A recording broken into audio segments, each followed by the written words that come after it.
আপনি কি জানেন কেন অনেকেরই সেলস হঠাৎ করে কমে যায়? এটার পিছনে আসলে রিজনটা কি? কেন কমে যায়? সেলস আসলে একটি বাইসাইকেলের মতো। আপনি যতক্ষণ পর্যন্ত এটার প্যাডেল মারতে থাকবেন ততক্ষণ সাইকেলটা খুব সুন্দরভাবে চলে।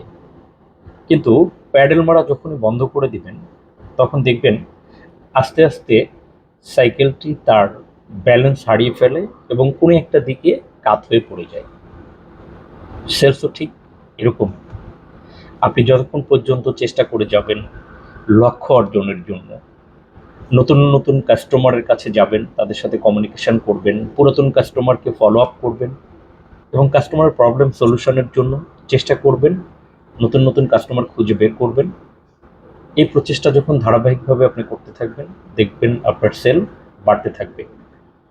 কিন্তু আপনি যদি মনে করেন না আজ থাক, যেমন আমরা যারা সেলসম্যান তারা অনেক সময় এই কাজটা করি, আজকে তো বৃষ্টি হচ্ছে, আজকে কাস্টমার আসবে না, আজকে তো ওয়েদারের অবস্থা খারাপ, আজকে বোধহয় কাস্টমার কম আসবে, আজকে তো এই ধরনের একটা সমস্যা আছে, আজকে মনে হয় কাস্টমারের সাথে যোগাযোগ করাটা ঠিক হবে না।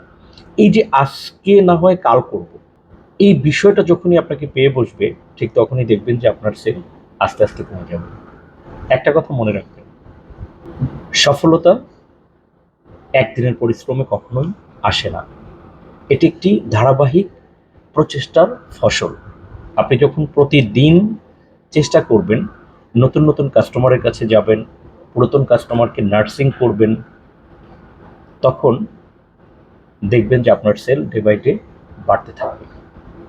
সর্বশেষ যে কথাটি বলবো সেটি হচ্ছে নিয়মিত প্যাডেল মারতে থাকুন, সেলস বাড়তে থাকবে।